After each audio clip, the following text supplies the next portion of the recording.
Greetings to you from wherever you're watching us tonight. Thanks for joining us on the Thursday edition of the show with me, Yemi Adebayo. Tonight, of course, we'll continue with our countdown to the Tokyo Olympics. We'll also look at the Nigeria Professional Football League. We'll give you a slice of basketball. What's been happening? There's been some sort of silence, inactivity, probably that's the right word to use with basketball on the domestic scene. The national team is doing well, but things on the domestic scene, it seems like there's a lull, sort of. So we'll talk about basketball on the show tonight. We'll also talk about the Grand Slam currently going on Wimbledon, but of course a lot of people are talking about the surface. Some of the top players have had to react to some of the incidents and also some of the top seeds crashing out. We'll talk about all of that on the show. Andy Murray had a scare, but he was lucky to move to the next round without any serious injuries. So interesting to note that, of course, Ashley Barty is still in there, Roger Federer still in there, Alexander Zverev still in there as well. So we'll talk about the ones that have crashed out, talk about the ones that are still in there, especially with the ladies' top seeds just tumbling out of the competition. So that's the outlook of the show tonight, and hopefully, you know, it will be a swell ride, and of course, it will be worth your while. So sit back, relax, and enjoy what we're going to bring to you on the show tonight. Let me quickly introduce my partner right here with me in the Lagos studio. Bolu Omoni joins me. Greetings, Bolu. Thanks for being here. Interesting time ahead of us, a lot to talk about. Yeah, from the NPFL match day 30, good day for goals, 25 goals. Last round of the weekend, we saw 13 goals in 10 games, but this time we got 25. Some interesting wins. Aqua United getting back to winning ways, extending their result. Like play, like look up at the Olympics is here, just over 3 weeks. It means we are there. We're there. Flag moving here and there, teams getting ready, days to move, even though we are going in batches, but we are actually going. I hope every other thing is being sorted out. It means now Euros is on the side and people are planning already. Despite all the off-the-field distractions and all, everyone involved, I think 2 other Nigerian athletes also qualify for the Olympics. So everyone is getting ready, step by step. And I'm sure in 3 weeks, on a Friday instead of Thursday, now, we'll be ready for the opening ceremony. Hopefully. So that will be the case. Hopefully, all of those issues will be sorted out. We'll talk more about the Olympics, but first, let's give you a slice of basketball. And Bolu, I said in my opening that it's like there's been a lull period. Not with the national teams, a lot of activity with the national teams, but on the domestic scene, it's been one issue after the other. Let's just quickly talk about the Elite Basketball Championships, just to let our viewers know that after 4 days of grueling action at the Molade Okoya Thomas Hall of the Teslim Balogun Stadium, the semi-final places were decided after a thrilling final round of games in the preliminaries at the Elite Basketball Championships. For me, as somebody who has no dog in the fight, as somebody who is I mean, not partial in any way, to see competitions, to see these guys get the opportunity to do what they love doing, it's very good, because there's been a lot of inactivity, really. Actually, for these guys to even be fit enough to play, I think I even respect them more. For over 3 years, we have lower divisions playing. It's so bad that maybe 1 or 2 players would rather drop down to the lower division than just to be active. Nothing, just to be active. And why we say it all the time, if you are a board member or whatever, if the reason you are there is for yourself and not these athletes, then you are worse off, because you have no business. For over 3 years, these guys, I'm sure they were not paid. Even while you are active, you are being owed. Now imagine 3 years are not doing anything. So for these girls to get back and still play, you could say we saw a reflection of what happened with the Hoopers when they went to the FIBA Africa tournament. It means we can do better, we can do much more. The talent is there. But can we harness the talent is the thing. What are we doing to make sure this talent stays? Look at the national team that I mentioned, they're full of activity, but unfortunately, they are foreign guys. It's even probably going to be worse for the NBA, the Olympics now, because we'll likely have about 90% of NBA players. It means, as of now, there's no hope for the Nigerian league. Why? There's even no league. So I like that these girls are back. They are playing. Hopefully, it will continue. It won't be a one-off thing, and very soon we'll start having even the men's premiership, and everything goes back to what it used to be, the foreign guys competing with the local guys to get it. Because basketball is strange. If you have it, you have it. it's based on statistics, unlike football where you can see perform.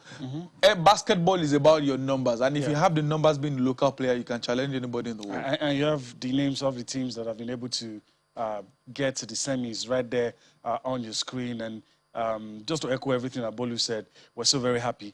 And I agree with you. The fact that they can even play the regular time in basketball, because for most of them, we've been one exhibition game or the other, but to be able to play the minutes required for each quarter and be on their feet through the duration of the game is something noteworthy. Let's just take some reaction. Obviously, very elated basketball players and even some of the coaches and administrators involved in this in one way or the other, also happy that we're able to get the girls back on the court.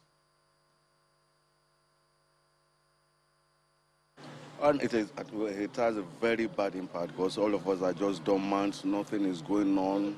Most teams are not paying their players' salary because if you don't play, why should they pay you?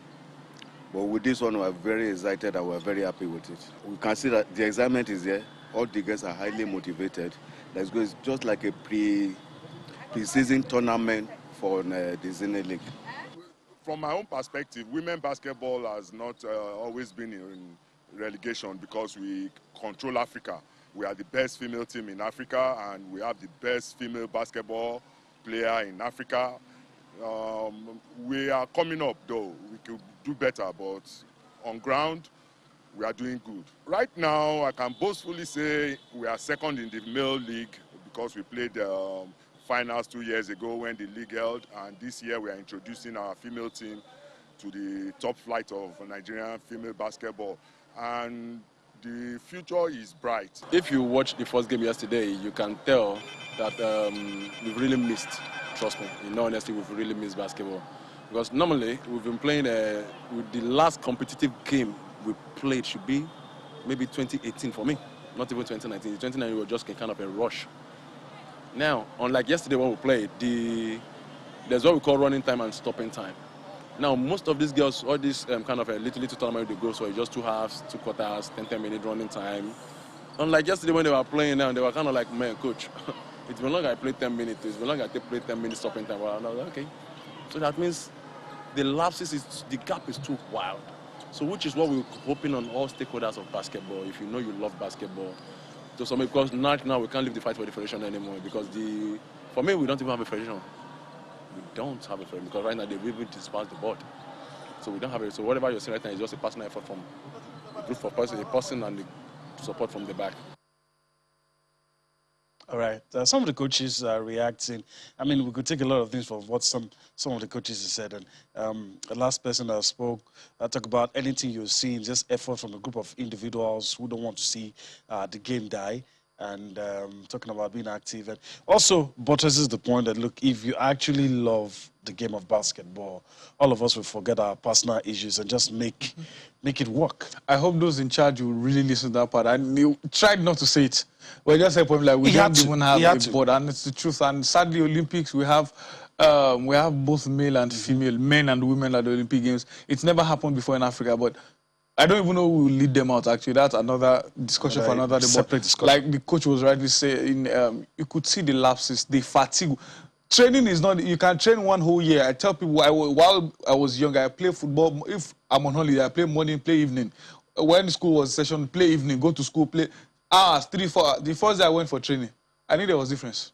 And that was training. The first day I had to play a match. Not shiri. I knew there was huge difference. So because they play maybe all those tourneys and maybe it's not the exhibition game, it's not the same thing. And the timing are not the same. The energy level is not the same. The condition is not the same. But now they could feel what it means to be back to competition. And like the coach of the Warriors rightly said, I also hope they get back to playing. You can't, not doing your job since 2018 is not something pleasing to anyone. No matter how rich you are, if you are not doing anything for like 3 years, it will tell on your body. So I think I agree with him, all stakeholders, everyone who loves basketball, if they can gather themselves and just let the girls get going. Just a question outside all of this, since we're talking about women's basketball, do you agree with people who feel that in spite of the successes we've had with, our national teams, we can't really be regarded as a powerhouse in African basketball because nothing is happening on the domestic scene. We're probably feeding off players of Nigerian descent playing in other leagues. Okay, let me bring in football. England, the only trophy they have in their life is 1966. I mean, their national team. But you can't call top teams, you call England. Aside the players, because their league is thriving steadily. No English fan will tell you one league is better than them. Even when the Spanish league for like 4 or 5 years was called they will still tell you their league is the way. Why? Because they have something they can see. We just gather guys around, 1, 2, 3, 4. Okay, we have, like we talk about the Olympics now, we have certain guys who play the NBA, and not that they are benchwarmers. These guys play well in the NBA. So they'll come, if we win gold medal at the Olympics, yes, we won gold medal. But is there anything from the doesn't reflect It what doesn't. is happening. So I think I agree with that school of thought. No matter how much you do with your outsiders, it will come back to what is happening inside. And that's one of the reasons why we probably win AFCON. Then we go for Chan and Wafu. We don't know what's happening. Why? Because everything foreign. Unfortunately, nothing is at home. Okay, so food for thought. Just hope that the administrators are listening and doing the right thing to ensure that we start climbing steadily, grow with the game. Well, let's talk about the men and talk about the NBBF National Division 1 League. Bolu quite rightly hinted that in the lower K, there's some sort of competition going on in the top flight. Things not the way it should be. Let's talk about what is going on right there. Talk about Ebu Comments showing again that their intention of getting to promotion into the top flight, they're not joking about it, and they put up another impressive performance on match day 6 of the Division 1 League. They recorded an emphatic 102-37 points. This is beyond blowout, actually. Victory over Coal City as they extended their unbeaten run. You have pictures on your screen to 5 wins, while also recording the highest points scored by any team so far in the competition. Of course, Lagos Legends bounced back with a win against Edo Bid as the coach Leo Karim Ispat side recorded 88 points to 66 points victory in that one. Yes, the Police Bombers gave up their lead in the 9 seconds of the last quarter as they lost, in dramatic fashion, lost their 3rd game. So we'll see. A lot of interesting things happening. I love everything just tallies. You see the guys back, and you talk about guys who are willing to drop off into the lower cadre just to see action. They talked about wanting to do well to get promoted to where? That's the big question. And it's the sad part that one of the things the lower division does for you is you have the dream, you have the hunger to want to go above. There's something to aspire to. Yeah, but now it looks like they are having more fun than the supposed top teams. They're enjoying themselves. They've been playing it consecutively. I think they've had sponsors for like 2 years or so, and they even extended the deal with the NBBF for like 3 more years or thereabout. So these guys are enjoying. When they win the league, they get their money. While they're playing, nothing is going wrong for them. But the senior guys they look up to, it's just not working. Like saying Championship is getting everything and the Premier League is getting nothing, no attraction. So I wish everything goes back to normal. And again, like what one of the coaches of the women said, we need stakeholders who, if you love basketball, that's the most important thing. If you love these guys, comfortable with what's going on. One of the examples I give people is, I think, Eniton Shodi. He's not, or he was not a board member, but many table tennis players in the country respect him. They honor him, everything. Why? Because of the support, His everything efforts. it does for them. I remember when he won, Aaron Okodri won, I think, African Championship or something. The governor was seated beside. He crossed past the governor and went to hug Eniton Shodi. Why? Because this is the man that was there for us when Federation was doing anyhow, when ministry. So it means you don't even have to be the president. You don't even have to be a board member. Just do your best. And that little you are putting, it will definitely tell. All right. All right. Let's also take some reaction from the NBBF Division 1 League. This is one of our grassroots programs that we've been championing for the last 4 years of the inception of the last board under the president, Engineer Musa Kida. You know, this is the second program for our grassroots program. So what we try to do is build the program from Division 2 to Division 1 and then get players that go to the elite league. This year we have 13 teams, which is better than last 2 years before the COVID. You know, and we have seen a lot of improvement from what we have seen on ground, especially, you know, coming from Edo Festival. Most of these players were there, and if we look at what they have done here right now, we are happy with the progress. I was in Edo too during the sports festival to scout for home-based players. Of course, a lot of the players that played here, who are playing here now, did not play in Edo. So this is an opportunity to look at them too.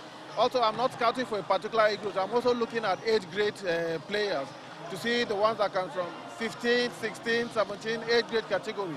So it's a broad job that I'm doing here, and hopefully we'll get the best that we can.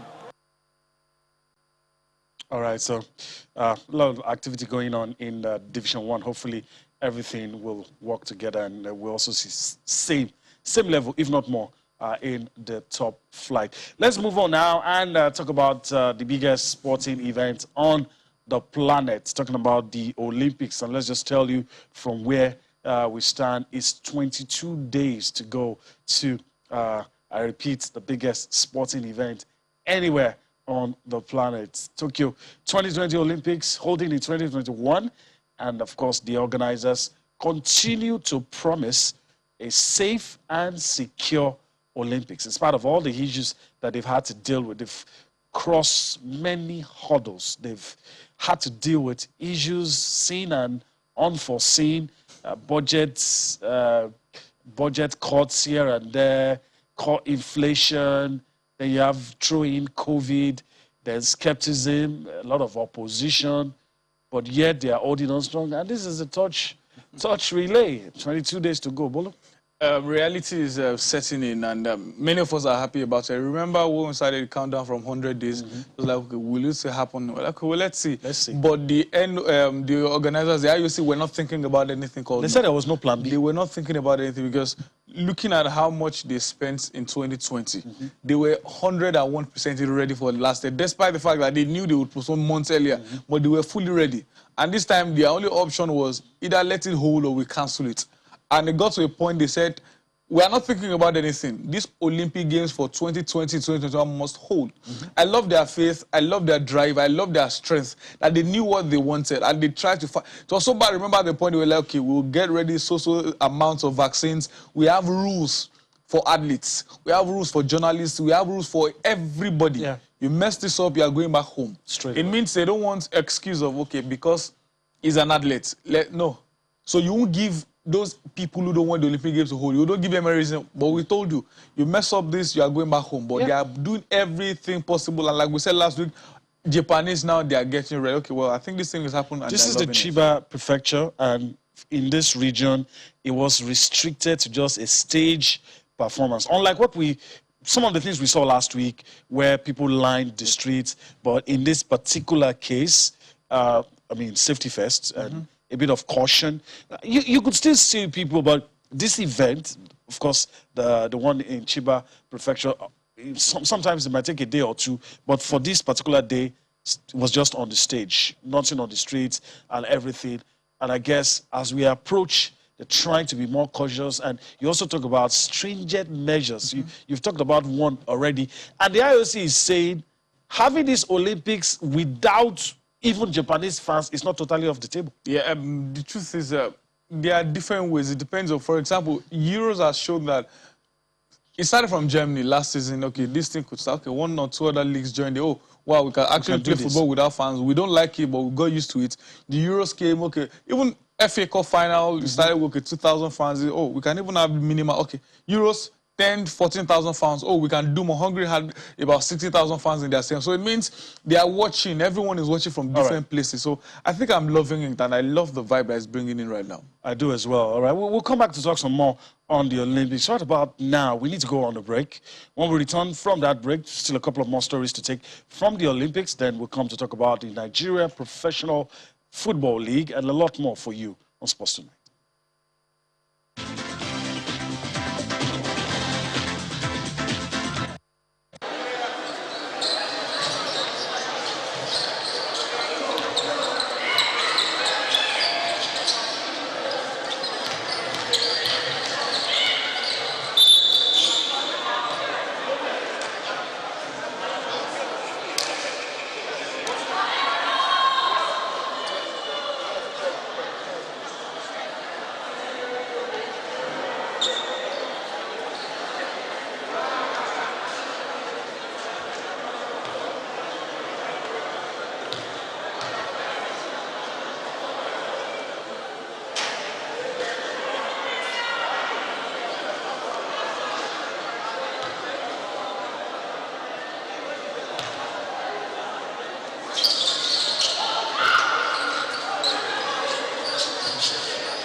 right, welcome back. And so we're still talking about the Olympics. And let's talk about one of the areas that will be critical to the success of the Olympics and is going to be under a lot of scrutiny. The transport system in Tokyo and by extension in Japan. The organizers have shown to the public, demonstrated the state of their readiness by allowing a bit of a demonstration of the operation support system that will be used at the Summer Olympics opening later this month. As you can see, pictures as a navigational support system developed in collaboration with Toyota is what they're going to be using for this tournament. It is aimed at smoothly transporting athletes and other games participants between the Olympics, competition venues, and other facilities. Like I said, this is going to be a lot, I mean, under scrutiny. I remember South Africa, the way the Western media were reporting about the backlog, transportation in South Africa. At some point, we were thinking, are we not going to have, you know, but I'm very sure we're not going to have such in Japan. And that's why with 22 days to go, they can show us this, allow the public come and see what is going to be on offer. It shows they are ready again. They have plans for almost everything. It's not compulsory to use this, but it's part of the talk, actually, especially for the athletes themselves and some journalists that will be present. To ease your mind. Yeah, just ease your mind on like the regular. Yes, normally Olympics, you even have pass to go through, you would have paid for everything I have, but this time they made everything easy. This is another proof of their readiness. Find the ways to, maybe just spoke to the car company, okay, you guys can do this. This is what we want. Is it possible? And like Riley said, 22 days from away from the Olympics and they are ready. Normally, if they are not ready for this, you'll be thinking of maybe a hurry. Now they are displaying, they are showing, they are teaching how to use. It means everything is sorted. So the big question will be, are there more than enough cars to do this? I'm sure there will be more than enough cars to do it. Exactly. So I think another proof of their readiness, telling the world, don't worry, sort yourself out, make sure you obey. We are ready for you. Still on the Olympics, but we're about to leave Japan. Do you think not having Japanese fans will be a blow? Because the IOC say is not off the table. We don't want that, but we might have to do that. I think they will still open it to them, but probably limited number of fans. Maybe a cut of 10,000, you can have 1,000 there. But I think fans will still be allowed. You know, they told us they were going to do that, but they are also still maintaining. It's going to be a big possibility, blow. It's going to be a big blow if eventually they pull the plug. Having said that we're going to allow 10,000 fans and. But I don't know. It's at least maybe the Japanese fans. They will. They will find a way around this. Like I think in the Premier League, they had to do like a raffle draw to know those that will be present because everyone wants to pay. Believe me, if they want to pay $10,000 for one game, especially if Naomi Osaka will be playing her tennis game, everyone wants to be there. So I think they will. It may be minimal. They will not have 100% capacity. But one thing is, I think they'll have fans. How many percent, I don't know for now, but I think they will allow some fans to get into the stage. I think they should. All right, let's still talking about the Olympics, but two quick stories before we go. And let's talk about Colombia. That's the next sport of call. And their president, talking about President Ivan Duque, of course, he has... you know, he hosted the Colombian delegation, and of course, he gave them the national flag, some sort of a send-off, you know, for those guys. I mean, personally hosted them himself, and of course, an opportunity for solidarity. Of course, these guys are representing Colombia, and just to show that, look, you guys, you're representing us, you matter to us, go there and do well. Let me explain how important this thing is to many of those countries. In South Korea, you must serve, I think, before you are 25. Military service compulsory, I think 2 years or thereabout. I know in Israel as well, a year. But the only way you can escape, not escape 100%, that you can do short service, I think 3 months or so, is if you win the Olympics. Olympic gold medal or Asia Games. It means they know how valuable, they know how important this thing is to them, to the nation. I watched the celebration of France again, of them winning the World Cup, a song composed for the players, individual and all. So they celebrate this thing like it's everything. Yeah, football is not big at the Olympic Games, but believe me, if you still have that medal, they won't tell you. Don't have to tell someone it's football. Just I have an Olympic gold medal. So they know how important it is. The entire nation is together. Normally, if it's World Cup, everybody is supporting football. But this time around, you have more than enough sports you are participating. So I think it shows the president is also following. is interested in whatever they do. So be rest assured, if any of these guys come home with medals, they are definitely getting a huge reception from them. So I think it's a good, brilliant move from the president. All right, let's talk about the Russians. The Russians, we were here yesterday, and on Tuesday we talk about the Russians and the dilemma that they have. Here you have it. Vladimir Putin, the president of Russia, hosted these guys. We all know that the Russian flag will not be hoisted. They're not going to sing their national anthems. It's going to go neutral. It didn't stop them from designing the colors for the athletes. We hear that they're bringing 358 athletes. And for any of these guys, if you win, the credit is not going to Russia. And so these are the guys representing... We can't even say they're representing Russia anyway. But these guys who are Russians who will be going to the Olympics, because if they win, it doesn't count for Russia. But they're trying out the new uniforms. It seems they're not discouraged. Their delegates are probably like, I think, ×6 of Nigerians. It means, I like that to a level, they always have to ease off some of their restrictions and but against the wishes of a lot of the countries. Because people still believe, then others will likely do it. I think the message is, has been passed. Everyone knows, no one supports whatever Russia did, and you have to. The fact that they supported themselves is one of the reasons why they are suffering now. And again, you can't punish all the athletes for what the nation did. So that's why I feel the IOC decided, so long you are clean, you are free to represent. I'm surprised they didn't even say anything about the uniform. I'm still expecting a statement from them. I know, you are not, just go well. Enter to the back door. Everyone will see them as Russians. Yes. Their name speaks Russian, their uniform speaks Russian, everything about them speaks Russian. But let's see what happens. But one thing is just certain. If they win gold medal, nothing about... And I won't be surprised the flag will be there. if any Russian athlete tries to hide the flag somewhere when he gets to the podium and just try to spring something on us. They'll likely strip you off your medal, whatever, and that could be the end of your career. That could be. I think I'm happy for those athletes that are clean and will be going for to be at the Olympics. You must have been clean. Yeah. But overall, Russia doesn't get the credit. All right, we're done with the Olympics. Let's move on to the football scene in Nigeria. It doesn't get better than the Nigeria Professional Football League. That's the top flight. Let's quickly talk about what happened today. We'll go back to what happened yesterday. A lot of interesting stories from yesterday. There are also some reactions to take from yesterday, especially the game in Lagos. But first, let's look at today's results. Akwa United beating Nasarawa United 2-1. Dakada FC defeating Kwara United 2-0. Quick one, Bolu. You still feel Akwa United are contenders? Contenders. Now there's 4 points ahead. And I can't remember the last time Ghost Lakwabi saw 2 victories on the same day. Most of the time, if one wins, the other one could probably draw something. And this is what they call champion stuff from Akwa United. Remember, the unbeaten game ended last weekend, losing after 18 games, and they picked themselves up immediately. Yep. This shows they are ready, they're fighting hard. Now they've extended their lead to 4. 4 points over Nasarawa United and Kano Pillars, who both lost. Yep. They defeated Nasarawa United. It means everyone winner. Enyimba even have the chance to probably get closer to the other guys. If Enyimba gets close, that means the battle will be between Nasarawa United, Kano Pillars, and Enyimba. But Akwa United, with the way they are going, you have to oversweat to probably take them off the table. Now they are going away to Plateau United their next game with at just the weekend. 8 games to go. Just 8 games to go. Is it difficult to look past Akwa United? It's not actually, with the way they are going now. Akwa United, they may not even lose any of the 8 games. They may probably draw away and win all their home games.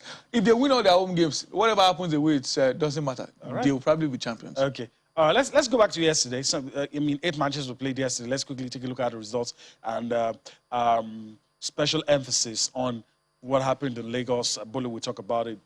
Probably saw the game and had some of this. So MFM defeating Kano Pillars. We reeled out these results yesterday, and very interesting results you have on your screen. Enyimba lost the chance to close down the gap with the draw they played. Rangers won their game. Jigawa Golden Stars lost at home.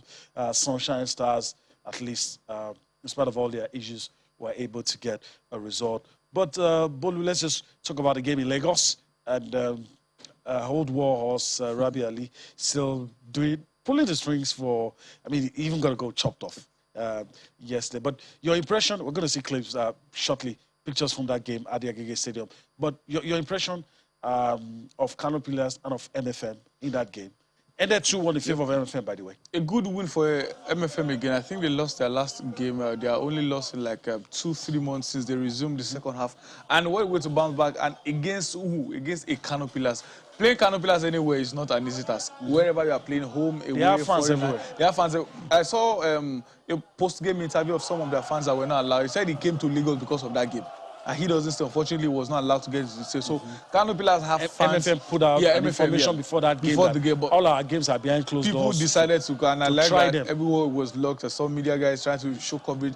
I understand some of the things that everywhere is open again, but until the stadiums are open, you just stay in your house. And he was saying, I come from outside Lagos, and so it means Kano Pillars you cannot outfund them. Anyway. But despite that, the MFM fought hard. They won that game. Yes, Rabiu Ali later scored a penalty late in the game, but MFM held on and playing without their captain who got sent off in their last game. Good win, solid win for MFM. Now they are in the top 10 of the APFL. I don't think they're going anywhere in terms of continent, but if they can maintain this level and probably prepare harder for the new season. All right, so that's it. Let's just allow you to see that goal from the penalty spot. Now we go on to take some reactions from the MFM manager and, of course, Kano Pillars manager, their reaction immediately after the game.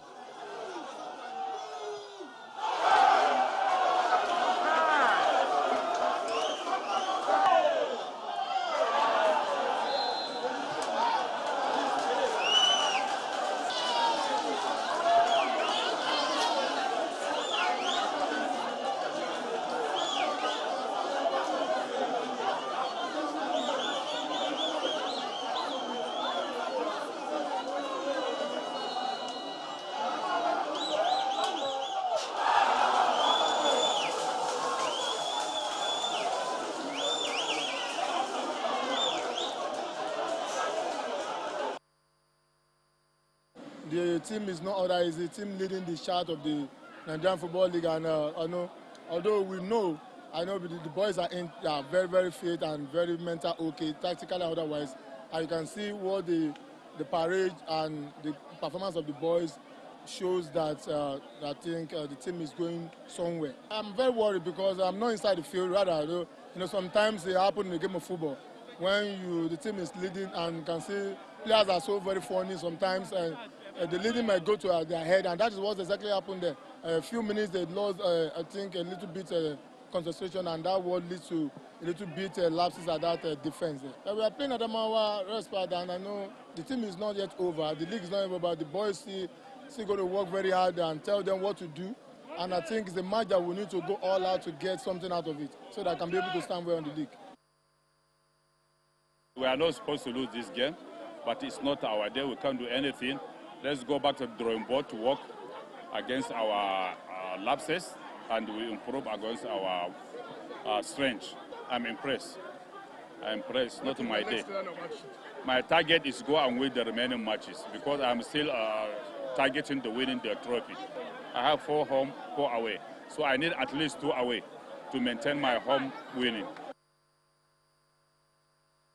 All right. You listen to Olalekun Gabriel, MFM Football Club coach. You also listen to Ibrahim Musa, coach of Kano Pillars. Obviously, you want to believe the one who is happy of the two will be Lekon Gabriel. But Ibrahim Musa also saying, look, we still have a shot at the title. And I'm not disappointed. My guys played. We lost. But I can still win this title. 8 games to go. 4 away, 4 at home. If I can win 2 at home, win all my games. I mean, that's mathematics. It doesn't always go that way, though. Well, if it's mathematically possible, it's still very possible. For example, if they play next on Sunday, it's Sideta Bolu's birthday. If they play on Sunday and they win that game and Akwa United lose, it goes back to 1 point, and anything can happen in space of 1 point. So I think it's still possible. That's why he's believing, even though everything was a typical Nigerian football lover. But I think they need to win their games first. Like we said about Akwa United, win your home games. Then let's see what you can do away from home. If they win everything, if Akwa United need to win all their home games, or they need to remain unbeaten, maybe start another run. If they go the remaining 8 games without losing any game, definitely they will be champions of the NPFL this season. Okay, all right. That will be interesting to see. Let's move on and talk about the feast of football currently going on in Europe. Let's talk about the Euros now. Of course, we're going to start the quarterfinal. Quarterfinal starts from tomorrow. So let's do our own preview of what's going to happen. There you have it, Switzerland and Spain, Belgium and Italy. Those are the games for tomorrow. And Bolu, let me get your thoughts. Switzerland, Spain, quickly. We're pressed for time, but let's see how far we can go. Switzerland, Spain, Do you agree with people who feel Switzerland have been lucky? I don't quite agree. They've not been spectacular, but you can't say they're lucky. Okay, let's put it this way. People that say they're lucky, okay, they were lucky to come back from 2 goals down. They were unlucky to concede 3 goals earlier too. It's doing your job.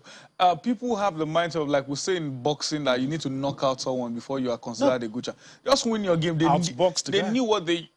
Greece in 2004, the only thing they did was just score 1 goal and that's it. Lock shop. All through, they defeated Portugal 2-1 in the opening group game, still went to the final, still playing 1-0. From their knockouts, 1-0, 1-0 today. So it does not matter how... Even the almighty Spain that played the best ticket, they were scoring just 1 goal at the World Cup and they won. So how you play does not matter. I guess people are used to once. I tell people, I love Pep Guardiola's style, but that's not the only way to play. The only way to play football is to win. Yeah. Tiki-taka, Schengen pressing, counter-attack, pack the train. Nobody cares. Just win your game. And that's exactly what... Immediately they got to extra time, they knew the French guys were better and smarter. All they had to do was defend well, and they were prepared for the penalties, and it worked for them at the end of the day. So they came from 3-1 down to score 2 late goals. Spain were 3-1 up, considered 2 late goals. Scored 2. Similar stories for both of them. Spain could have even lost that game if Croatia took their first 2 chances in extra time. It means Spain know these guys can score. Switzerland will probably know, okay, we are the underdogs. Let's just come in like we did against France and give their best and probably cause an upset in the second game. Belgium and Italy. A lot of people scared for Belgium. Kevin De Bruyne, Eden Hazard, both players might not play, and that's a substantial quality taken away from that squad. Especially Kevin De Bruyne. I like that you use the word might. I don't trust any manager now. So when we see the lineup and because the initial report was they were fine. Suddenly they said they could Hazard trained on Wednesday. So I don't trust them until I see their lineup, but De Bruyne will be a huge miss if he doesn't get to play. He's one of those, can break down any kind of defense with their pass, but there's still a certain Lukaku who is yet to light up the tournament, and who knows, quarterfinal may be his day. Italy have considered, Italy are the most informed team in Europe. 11 straight wins, considered just 1 goal, and that was their last game in extra time against Austria. So you cannot bet against them, but if the Belgians come to party, if they play their style, if they have their Kevin De Bruyne available, it will be a tough ask for their Azzurri, but they still have the old guard in defense.